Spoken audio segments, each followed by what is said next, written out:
Hello everyone. Mwese I'm so happy to meet you once again. ndanezere kongera guhura namwe. This time God has given us another chance to share the word of God through the Bible. Muri aka Imana yagiye kuduha amahirwe yo gusangira ijambo binyuze muri Bibiliya. So let me pray, then we begin. Mureke dusenge hanyuma dukomeze. Our Lord Father, I thank you for this evening. Nyagasani Imana tugushimiye umugoroba. Father, you always take care of our hearts. Data buri gihe wita ku mitima yacu. So we are people who cannot be interested in the spiritual things. Turi abantu baba badashishikajwe n'iby'umwuka. But you are the one to give us the new heart to sit and listen the word of God. Ariko niwo duha umutima wo kwicara tugategera amatwi ijambo ryawe. So as we listen the word of God and discover your heart, we can live joyful life. Mu gihe rero twumvishe ijambo ryawe tugatanga umutima tubaho tunezerewe. So you help us in this moment where you are going to share the word of God. Dufashe rero muri aka kanya ko gusangira ijambo ryawe. We pray believing the name of Jesus. Dusenze twizeye izina rya Yesu. Amen. Amen. So today we are sharing from the book of Matthew chapter 25. Uyu munsi turaganirira mu gitabo cya Matayo ibice 25. We start from verse 1. Turi buhere ku murongo wa mbere. Yes. If you have Bible, you open the book of Matthew chapter 25 from verse 1. Reka mbasane mba mufite Bibiliya murambure Matayo igice cya 25 umurongo wa mbere. Then the kingdom of heaven shall be likened to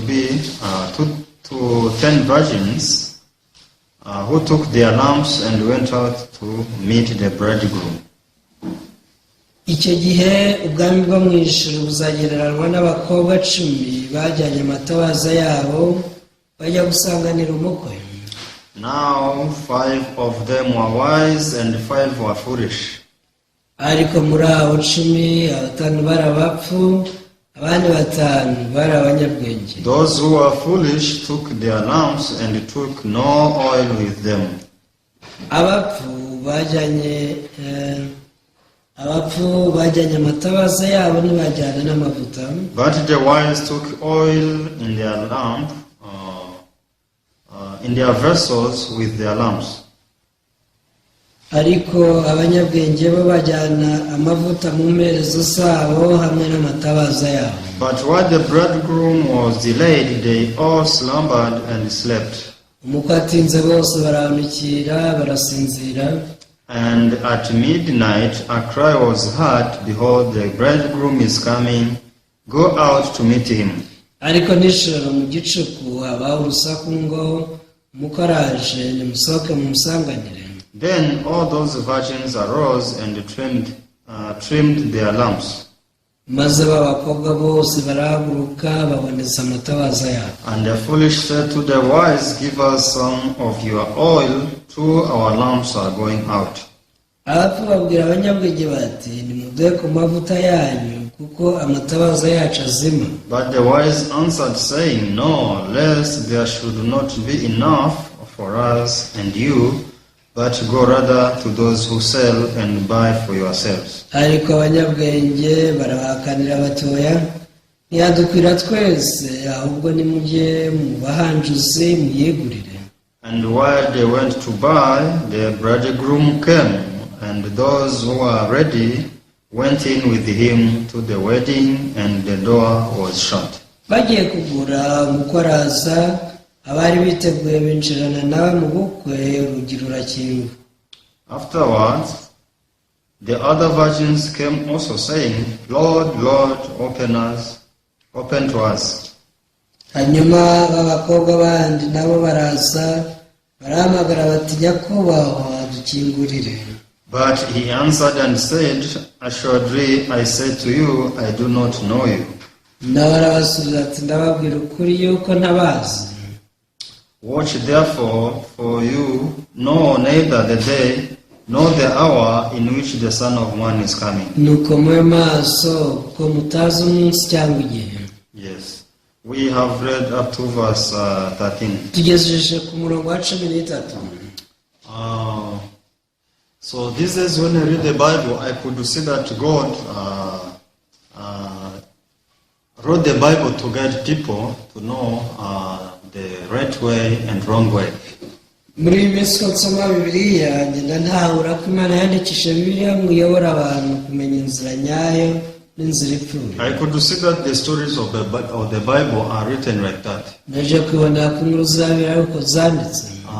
Because we can see two kinds of people with two different choices. tubona abantu uburyo bubiri bafite amahitamo atandukanye. Starting from this story I've read in the book of Genesis, the book of Matthew chapter 25. uhereye ku iki gitabo twasomye cy'amata y'ibice 25. So we can see a group of people, but it is divided into two parts. hari itsinda rimwe ry'abantu ariko bigabanyijemo kabiri. All of them, they are virgins. bose ni amasugi n'abakobwa. But 5 of them are foolish, the rest of others are wise. ariko 5 ni abapfu, abandi 5 ni abanyabwenge. When we read the book of Genesis, we can see the story of Abel and Cain. no mu gitabo cy'itangiriro tuhabona inkuru ya Kayini na Abeli. So these two people, they use two different ways. aba bombi bakoresheje inzira zitandukanye. So we can see Esau and his brother Jacob.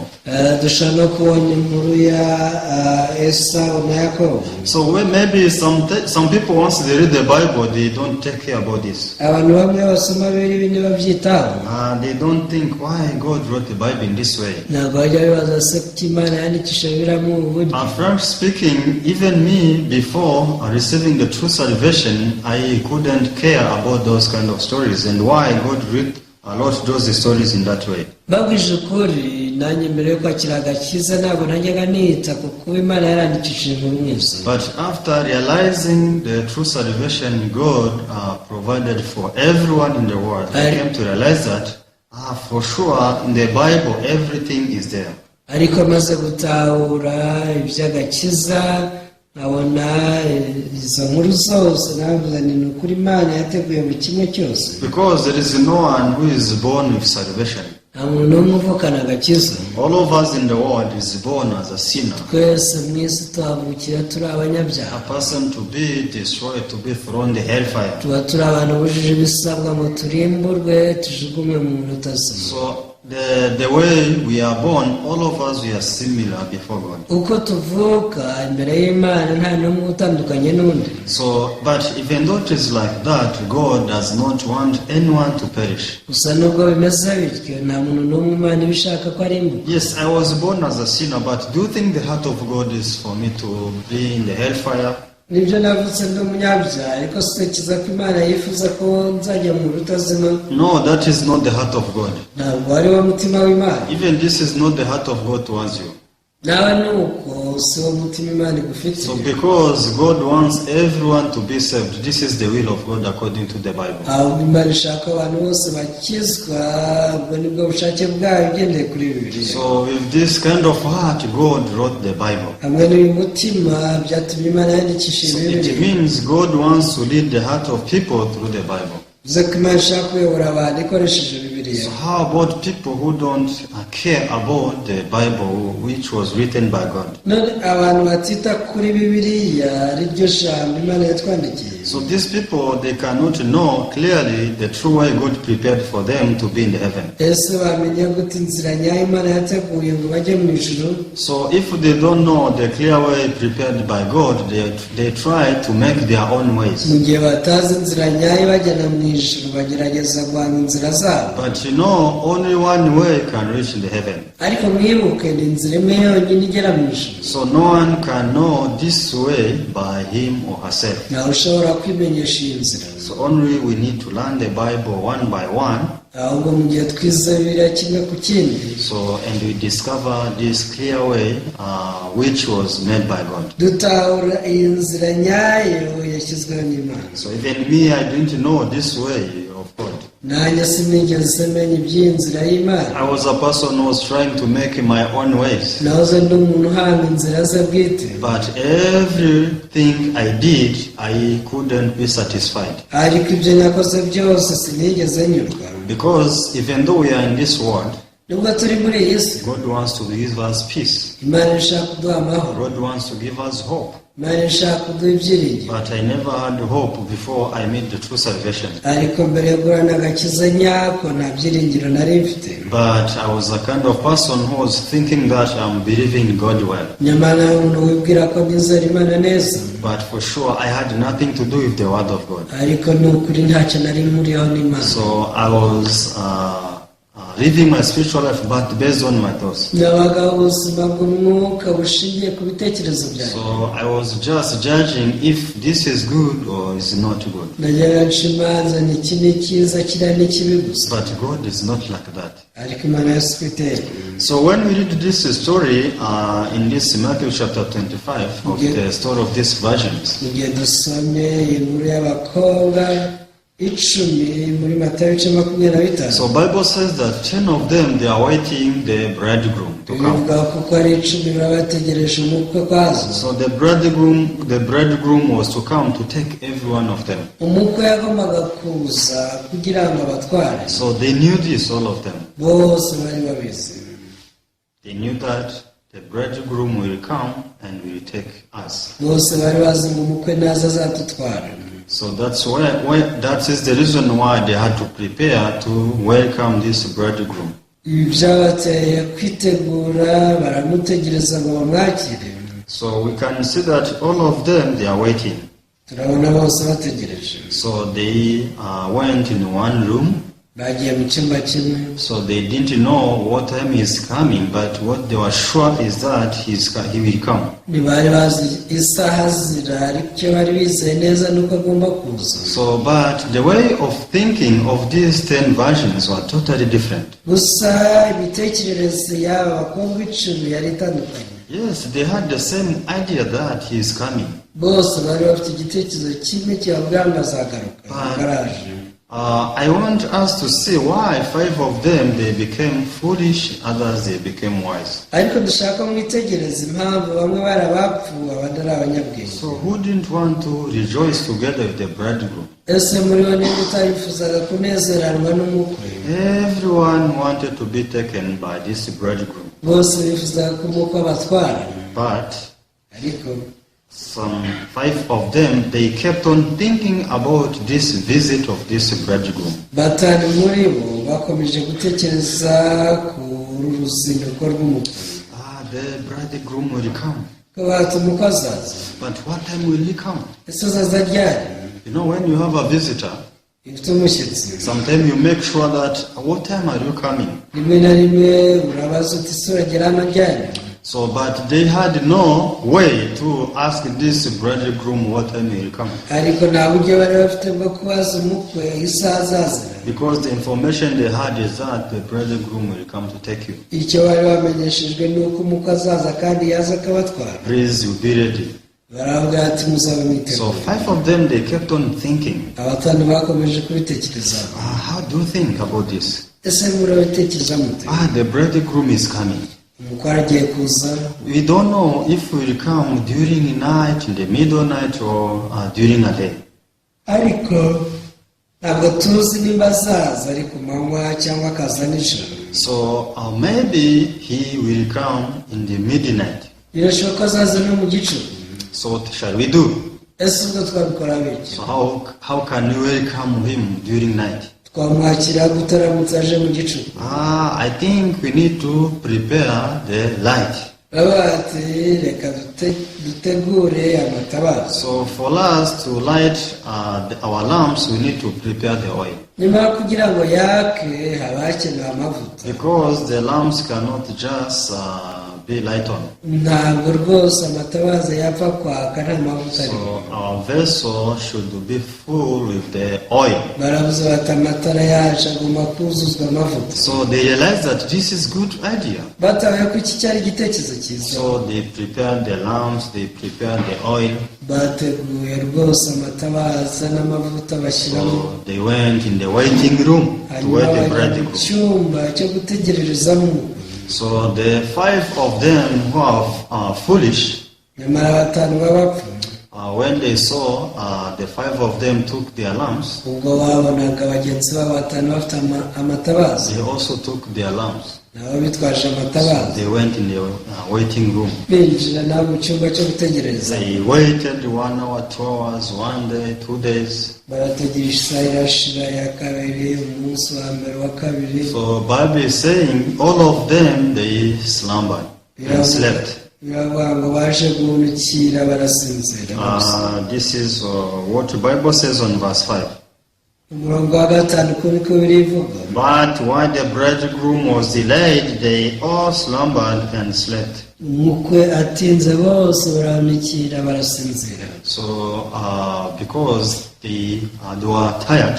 barananiwe You know, when you are waiting someone, you don't know what time is coming. iyo utegereje umuntu utazi igihe azira Sometimes you feel bored. rimwe na rimwe wumva urambiwe So because of this, they fell sleeping. uku niko baje gusinzira So but Bible is saying, ariko biravuga ngo during night the cry was heard. mu gicuku bumvishe urusaku So when they heard a cry, bumvaga urusaku they woke up, all of them. bose barabyutse So who can blame one another? ese ninde washaka kunenga undi No one. nta n'umwe Because everybody was asleep. kubera ko bose bari So basinziriye anyway, when they heard the cry, they woke up. ubwo bumvaga urusaku bose barabyutse So they realized that it is already night, in the night. baje gutahura ko hari mu gicuku So the 5 of them, the 5 who are wise, they lighted their lamps. ba batanu b'abanyabwenge bahise bacana amatabaza yabo So they realized that, for sure, the idea we got to prepare the oil was so wonderful. barataye bati ubwenge twakiriye bwo gutegura amavuta n'amatabaza cyari igitekerezo gihebuje cyiza cyane You know, what I want to say, now it is during night. icyo nshaka kubabwira ni uko hari mu gicuku So you think about the hearts of the foolish virgins. gusa n'abatekereza ku bakobwa b'abapfuye So they were somehow nervous. bagize igihumbi They are fearful. bagira ubwoba How can you wait the bridegroom during night? baravuga bati se muri iri joro turakira gute umukwe It is too dark. We don't see. dore harishimye ntabwo dushobora kureba So how can you welcome the bridegroom yet it is not seen well? ese turakira umukwe gute kandi hatabona So you think about the hearts of the wise virgins. musa n'abatekereza ku mitima y'abanyabwenge So in their hearts they are free to meet the bridegroom bo bari babohokeye rwose guhura n'umukwe because they are prepared enough. bari biteguye Once they can light their lamps, mu gihe bacanye amatara yabo so the darkness will be gone. umwijima wari guhita uhunga So now they can see, they can meet the bridegroom freely. bahise bahura n'umukwe rwose bisanzuye So now the 5 foolish virgins, abakobwa batanu b'abapfu they are still wandering in the darkness. bari bakibaza barimo bagendagenda mu mwijima Why? Because they had no light. kubera ko ntabwo babasha gucana ngo babone urumuri They had the lamps, but their lamps were empty, nothing was there. nubwo bari bafite amatabaza ariko nta mavuta yari arimo yari amatabaza ari mu busa So Bible is saying, biragira iti this is when they came to the 5 wise virgins. begereye abatanu b'abanyabwenge Please, you help us so that we can get the oil. baravuga ati nimudufashe muduhe ku mavuta yanyu Because as soon as the bridegroom came, murakomuka akihagera this is when the foolish virgins, they realize what is the problem they have. icyo ni cyo gihe abapfu batawe ikibazo bafite So before they didn't know that they are not ready. mbere ntibari bazi ko batiteguye But as soon as the bridegroom appeared, this is when they saw that, for sure, you are not ready. ariko umukwe akigaragara nibwo bamenye bati ni ukuri ntitwabyiteguye So let's approach this wise virgins. reka twegere abakobwa b'abanyabwenge But it was not the right time to approach them. ariko icyo nticyari igihe nyacyo cyo kubegera So it was already past. igihe cyari cyabarenze So they told them, now it is impossible. barabwira bati ibyo ntibigishobotse. So you go to the seller so that you can buy by yourself. mugende mu bahanjuzi hanyuma mwigurira yanyu. So they kept on wandering outside in darkness. bakomeje kuba mu mwijima hanze. So this is how the bridegroom went in together with the five wise virgins, and they shut the door. uku umukwe yinjiranye n'aba batanu b'abanyabwenge bakingura urugi. So those foolish virgins, when they came, abapfapfa ubwo bagarukaga no one could open the door for them. ntabwo bigeze bakingurirwa urugi. So it is a long story, ni inkuru ndende. but in this story we can learn the clear heart of God towards man. ariko muri iyo nkuru dushobora kubona umutima Imana ifite mu isi. So who is this bridegroom Bible is talking about? ese uyu mukwe biribwa ninde? So this bridegroom is Jesus himself. uyu ni Yesu Kristo ubwe. So this is the heart of God toward me, toward you. uyu ni umutima Imana igufitiye ni nawe mfitiye. So who is this group of five foolish virgins? naho se iri tsinda rya batanu b'abapfu ni bande? This group of virgins, they represent me and you. iri tsinda rihagarariwe nanjye. So these foolish virgins may be me. batanu b'abapfu bashobora kuba ari njyewe, Or this group may be you. cyangwa se wowe. Likewise, this group of five wise virgins, rero abanyabwenge batanu nabo they represent someone in this world. nabo bafite uwo bahagarariye muri iyi si. So now Bible is teaching us how we can check our hearts today. ubu rero biri kutwigisha uko twareba imitima yacu ko imeze uyu munsi. So God knows that many people, they think that they are living spiritual life before God. Imana izi ko abantu benshi batekereza ko babaho ubuzima bw'umwuka. Because as you know, once Jesus came in this world to die for the sins of the world. murabizi ko igihe kimwe Yesu yaje mu isi ngo apfire ibyaha by'abantu. So one day he will come back. ariko hari umunsi azagaruka. Jesus will not come back to die for the sins of the world. ntabwo azagaruka aje gupfira ibyaha by'abari mu isi. So he will come back to take those he redeemed through his blood. azagaruka aje gutwara babandi yacunguje amaraso ye. So he will come back to take those who have no sin. azaza rwose aje gutwara abatagifite icyaha. Those who have no condemnation in their hearts. abatakicira iteka mu mitima yabo. So now let me tell you those who represent this group of five foolish virgins. reka mbabwire abo batanu b'abapfapfa. So you know Jesus died on the cross for the sins of the world. murabizi ko Yesu yapfiriye ibyaha by'abari mu isi. He died for my sin and he died for your sins. burya ibyaha yapfiriye ni ibyanjye ni ibyaha. So but now through this book of Matthew chapter 25, ariko muri iki gitabo cya Matayo ibice 25 God is trying to help me to realize my position now today, Imana iri kumfasha ngo ntahure aho mpagaze uruhande ndimo. where I am standing. ese mpagaze mu ruhe ruhande? Because all over the world people they pray in the name of mu Jesus. isi yose usanga abantu benshi basenga mu izina rya When Yesu. you see all over the world there is a Christianity. mu isi hose hari ubukristo. So many people they tell you that they are waiting the coming back of Jesus abantu Christ. benshi bakubwira ati natwe dutegereje kugaruka k'umukiza Yesu. So they don't say that Jesus will not come back. ntabwo bajya bavuga ko Yesu atazagaruka.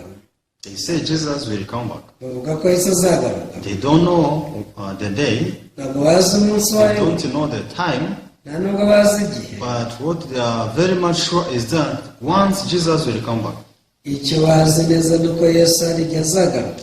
Even many people when they check the signs of today, abantu iyo bagenzuye n'ibimenyetso by'ibihe, so they say that Jesus is about to come back. baravuga bati rwose Yesu ari bugufi. They say that this is the due time of coming back of Jesus. baravuga bati iki ni cyo gihe kirasohoye ngo Yesu agaruke. Yeah, that is true. Jesus will come back. nibyo kuko Yesu azagaruka. But how is the position of your heart? hasi umutima wawe uhagaze he? Are you really ready to welcome the coming back of Jesus? ese witeguye kwakira Yesu ubwo azaba agarutse? So will you not be like these five foolish virgins? ntabwo uzaba n'abakobwa batanu b'abapfapfa Because they became so much shameful bagize isoni cyane before this bridegroom. imbere y'umukwe. So before the coming back of this bridegroom, they thought that they are ready to welcome him. mbere y'uko umukwe agaruka ngo ahagere bari bazi ko nabo bamutegereje. They thought that they are ready, they are full ready. Bumvaga rwose biteguye But bikwije, they are not ready to welcome the bridegroom. ariko mu by'ukuri ntabwo bari biteguye. So you may think that you are ready to welcome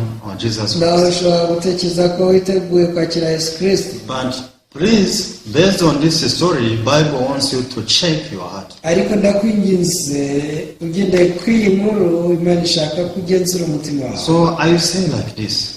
Mvuga nti Jesus died for the sins of everyone in this world, Yesu yapfiriye ibyaha by'abantu bose batuye iyi si. so that nothing may remain in the hearts of everyone. icyo yashakaga ni uko nta cyaha na kimwe gisigara mu mutima w'umuntu So n'umwe. there are sins in your heart before the death of Jesus. mbere y'urupfu rwa Yesu umutima harimo icyaha, So how about after the death of Jesus? ariko se nyuma y'urupfu rwa Yesu How is now? How is the position of your heart? ubu ngubu umutima wawe uhagaze he?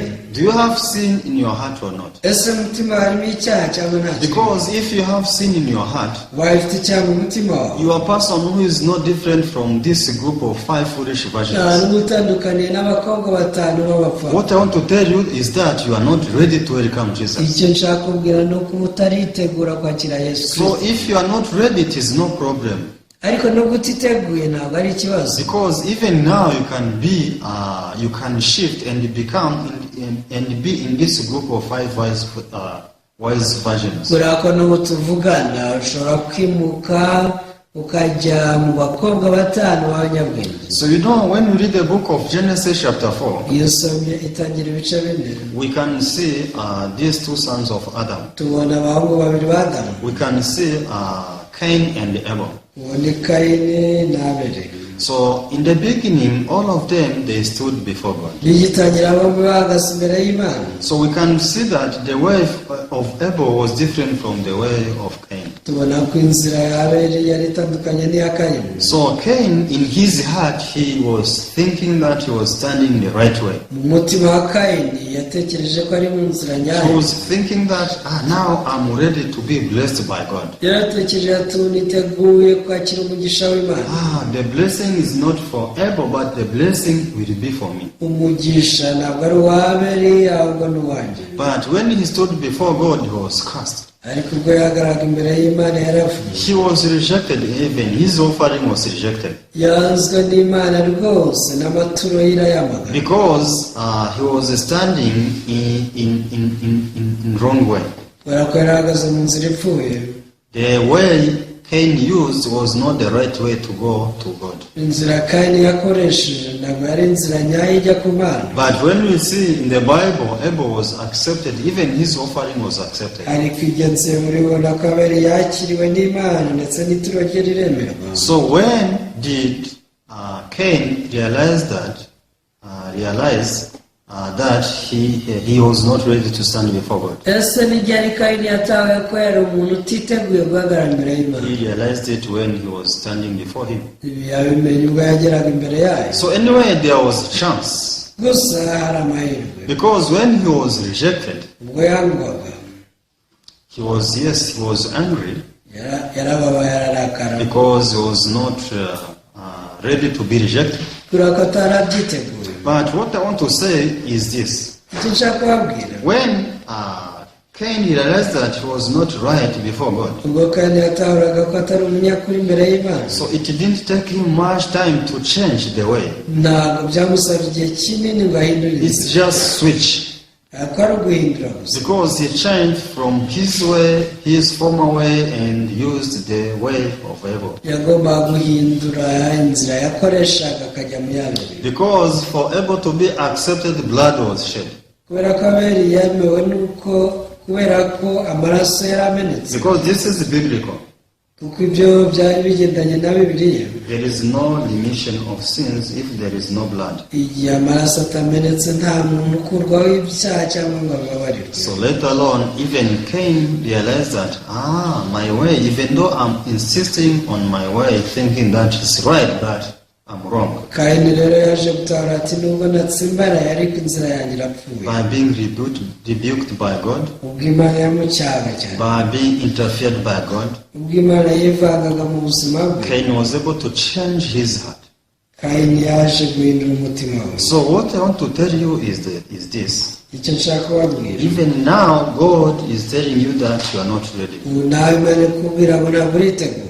Yes, you may think that you are ready. ushobora gutekereza ko witeguye. I'm telling the one who still have sin, the problem of sin in his or her heart. uwo ndi kuvugana nawe ni wowe ugifite ikibazo cy'icyaha mu mutima wawe. If you are still having this problem of sin in your heart, mu gihe ugifite ikibazo cy'icyaha muri wowe, I'm sure that this sin is torturing you so much. nzi neza yuko iki cyaha kigutesha umutwe, kigutoteza, And because of sin, you have a lot of confusion. kandi bituma ugira urujijo rwinshi. But Satan deceives you and saying, you are in the right way. Satani agushuka ati ni hano uri mu nzira nyayo, You just pray hard. wajya usenga cyane, You just partake the work of God. ujye wifatanya n'imirimo y'Imana, You pray during a day, during night. ujye usenga amakesha, usenge no ku manywa. You just ask forgiveness of sin because there is no one who does not sin in this world. Ujye usaba imbabazi z'ibyaha, mu isi rwose abantu bose ni abanyabyaha. So you try to be comforted by this, but it is not true. Amajwi nkaya niyo ugerageza kwakira ngo wikomeze, ariko si uko. Because according to the Bible, ugendeye kuri Bibiliya, the one who believes that Jesus redeemed him, Jesus died for his or her sin, uwizera ko Yesu yapfiriye ibyaha bye wenyine, this person has no sin before God. uyu nta cyaha afite imbere y'Imana. Let's read the Bible. Dusome Bibiliya. When we read the book of Hebrews chapter 10 verse 10, Abaheburayo igice cy'icumi umurongo w'icumi. I want to prove what I'm speaking. Reka mbabwire ibyo navugagaho biri.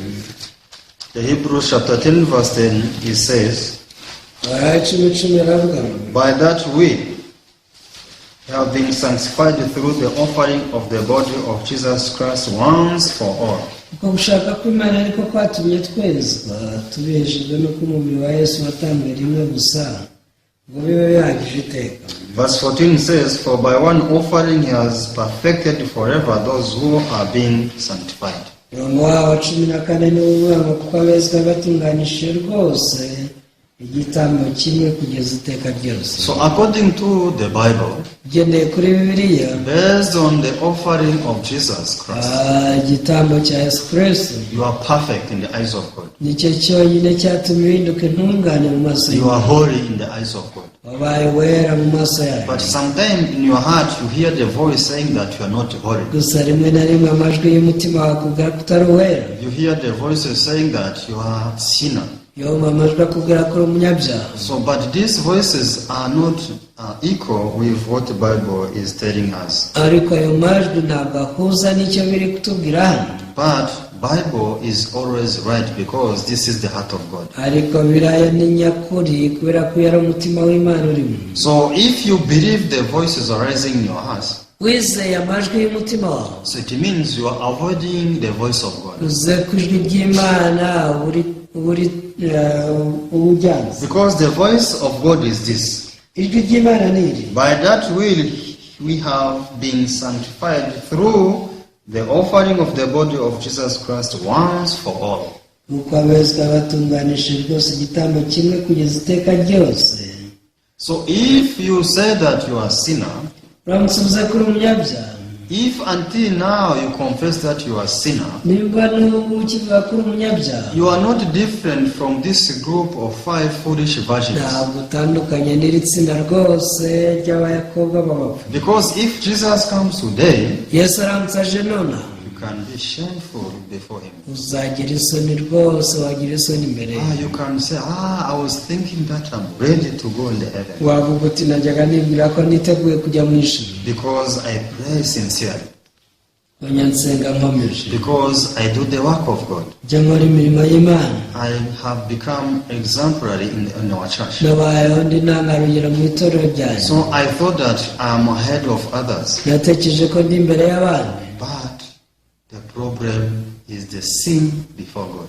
ariko ikibazo ni icyaha kiba mu mutima wanjye. So when we read the book of Ephesians, Usoma igitabo cy'Abefeso, Ephesians chapter 1, Abefeso igice cyaho cya mbere verse 13, umurongo wa 13. we can read this verse. reka dusome uyu murongo.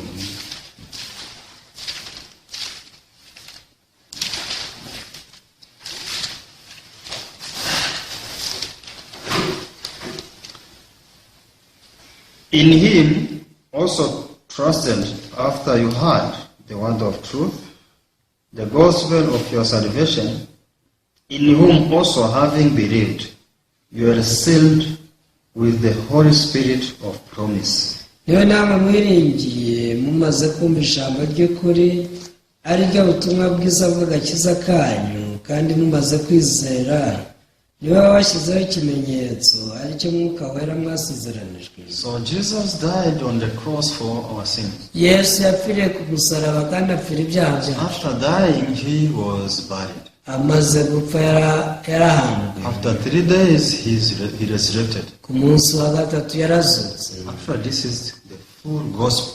Rero ubu ni ubutumwa bwiza bwuzuye. If your faith is based on this, nyuma kwizera kwa gushingiye kw'ibyo bintu, your confession should be same as the Bible. ni ukwatura kwawe kuzaba gushingiye kuri Bibiliya. Because here Bible is telling us that muri aka Bibiliya tubwiye ngo before we believe, the knowledge came. niwe namwe mwiringiye mumaze kumva ijambo ry'ukuri. Because you cannot believe what you don't know, what you don't listen. ntabwo wakwizera icyo utigeze wumva, icyo utazi. You first have the knowledge of something. urabanza ukumva ukagira ubumenyi ku kintu runaka. After getting this knowledge, faith comes later. hanyuma kwizera kukaza gukurikiye. So because of this book of Ephesians is testifying so. niyo mpamvu Abefeso igice cya mbere ahamya ibyo. In him you also trusted after you heard the word of truth, the gospel of your salvation, in whom also having believed you were sealed with the Holy Spirit of promise. niwe namwe mwiringiye mumaze kumva ijambo ry'ukuri ari ryo butumwa bwiza bw'agakiza kanyu, kandi mumaze kwizera niwe wabashyizeho ikimenyetso ari cyo mwuka wera mwasezeranye. So normally no one can testify the holiness of God by him or herself nta muntu ushobora kwatura kwera kw'Imana kubwe unless you have the Holy Spirit in your heart. kereka mwuka wera amaze kugera mu mutima wawe. You cannot confess the holiness of God No. if it is not so. ntabwo bishoboka rwose ko wakwatura ko wera nk'Imana igihe udafite mwuka So wera. where can you gain power to say that you are holy, you are righteous as God is? ese imbaraga wazikura zo guhangara kuba ko wera nk'Imana n'umukiranutsi nk'Imana? So within your determination you cannot make it. ntabwo wabyemeza rwose ngo ubishobore. But after we receive this seal, which is the Holy Spirit in umaze us, kwakira iyi kashe, iki kimenyetso ariwo mwuka wera, so from that moment your confession changes. kuva icyo gihe rwose ibyo uvuga bizatandukana. Everything of yours will change. ibintu byose bizahinduka. Your testimony will change. ubuhamya wari ufite buzahinduka. So why? kubera iki? Because you are no longer you who are doing it, but the Holy Spirit is working through you. ntabwo ari wowe ukibikora, ahubwo umwuka wera niwe uri kubikora muri wowe. So this is the reason why here Bible is saying, iyi mpamvu biri kutubwira ngo before we believe, we listen the gospel. mbere y'uko twizera twabanje kumva ijambo ry'ukuri. So after faith comes, hanyuma kwizera ko umaze we kuza, receive this seal, which is the Holy Spirit in our heart. twakiriye kashe cyangwa se ikimenyetso ari cyo mwuka So wera. actually, when God sees us with this Holy Spirit, we are not empty. rero y'Imana tubonye mu mwuka wera ibona ko turimo ubusa. So this Holy Spirit represents the oil in this book of Matthew chapter 25. uyu mwuka wera rero niwe uhagarariye amavuta twabonye muri Matayo ibice 20. So if you have this, if you don't have this oil in your heart, nimba aya mavuta atari mu mutima wawe, you are no different from these 5 foolish virgins. rwose n'abakobwa batanu b'abapfu. But if you have this Holy Spirit, this oil in your heart, ariko nimba aya mavuta mwuka wera yarageze mu mutima wawe, so you are not shameful before the Lord. nta soni ushobora kugira imbere y'umwami. So when the Lord, your Lord, will come, ubwo umwami wawe azaza, you will be so much happy and excited to meet him and welcome him. uzishima kandi uzanezerwa ugenda umwakira You umusangane. will not be chased away outside. ntabwo rwose uzahezwa hanze. So how can you get this oil in your heart? none aya mavuta wayakira uteze? Just believe the works of Jesus on the cross. kwizera ukuri kw'ibyo Yesu yakoreye ku musaraba. You have been sanctified through his body, wamaze kwezwa rwose binyuze mu mubiri wa Yesu. through the offering of Jesus once for all. igitambo cy'umubiri wa Yesu cyatumye uwera kuko cyatambwe rimwe kugeza iteka ryose. So once you see these 5 foolish virgins together with these 5 wise virgins, ubundi urebye abakobwa batanu b'abapfu n'abanyabwenge bari hamwe, so they are similar. basa naho rwose ntacyo batandukaniye. Outside they are similar. bigaragara inyuma ni kimwe. Because if you talk to the foolish one, will tell you, I'm waiting the bridegroom to come. mubaze umupfu azakubwira ati rwose ntegereje umukwe kwaza. If you ask the wise one, will tell you, I'm waiting the bridegroom. n'umubaza n'umunyabwenge nawe azakubwira ati nanjye ntegereje umukwe igihe azazira. When you check their preparation, they are similar. ibyo bateguye biba bisa. Because they have the lamps, even others they have the lamps. bose bafite amatabaza, But the difference is what they have inside. ariko ikibazo ni ikirimo imbere. Inside they are different. n'imbere baratandukanye. When you see the true Christian going to church, abakristo b'ukuri iyo bagiye mu rusengero ukababona, you do not differentiate from them, from those who are not true Christians. nabo batandukanye n'abakristo babeshyabeshya. In the church, they are praising the Lord. iyo bageze mu rusengero bose bahimbaza Imana. In the church, they are sacrificing themselves for the work of iyo God. bageze mu rusengero bose bitangira umurimo w'Imana. They are singers, abaririmbyi, they are preaching the word. ababwirizabutumwa, So they are doing everything godly. bakora ibintu byose rwose n'umutima ushishikariye gukorera Imana. The difference is inside. ariko ikibazo ni mo imbere. What is inside is different. ikiri muri bo imbere kiba gitandukanye. Their faith is different. kwizera kuba gutandukanye. So some they believe that they are sanctified by the one offering of Jesus Christ. hari abizera ko bejejwe n'igitambo cy'amaraso ya Yesu. Others they say, even though the offering of Jesus was given, but I cannot say that I'm holy, I'm righteous. ariko abandi bakavuga bati nubwo igitambo cy'umuriro wa Yesu cyanyejeje ariko sinavuga ko ndi There are still umukiranutsi. something to do. hari ibindi ngomba gukora. But according to the Bible, Jesus did everything. ariko ugendeye kuri biriya Yesu yakoze buri kimwe cyose yarabirangije. There is what we call fullness. hari icyo twita umwuzuro. Jesus came with his fullness. Yesu yatuzaniye umwuzuro. There is nothing to add.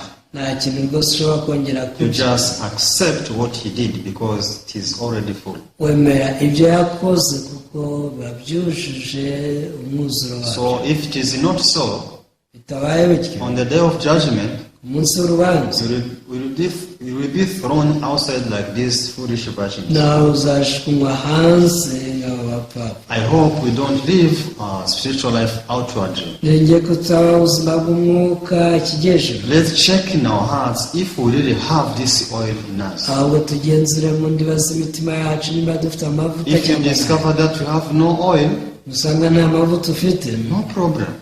nta kibazo nabwo. There is a way to receive this oil in our hearts. hari uburyo rwose Imana yateguye wakira aya mavuta. Just listen the gospel and you listen how Jesus was killed for your sins. tuzategera amatwi ubutumwa bwiza wumva ukuri k'uburyo Yesu yishwe kubera ibyaha byawe. Only the death of Jesus is enough to be called righteous, to be called holy as God is. urupfu rwa Yesu rwonyine rurahagije kugira ngo witwe umukiranutsi wera nk'uko nawe ari uwera. I hope we change our mind so that we can be rejoiced in the Lord. niringiye ko twahindura imyumvire yacu tukishimira mu Mwami. Let's pray. Dusenge.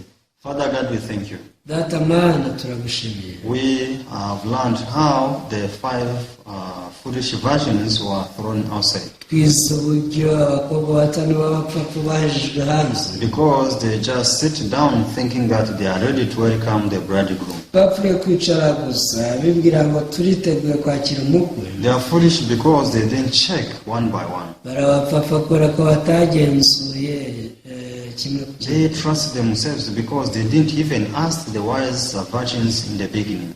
barizeye cyane ko batigeze babaza bagenzi babo bigitangira. Since they trusted the idea that they are ready, kubera ko bizeye igitekerezo cyabo kibabwira ko biteguye, they were not ready to listen from anyone. ntibari biteguye kugira undi batega amatwi. But Father, when the bridegroom came, nyamara data ubwo umukwe yazaga they became so much shameful. bagize isoni cyane. So, but the wise virgins, ariko abanyabwenge they were wise because they thought deeply.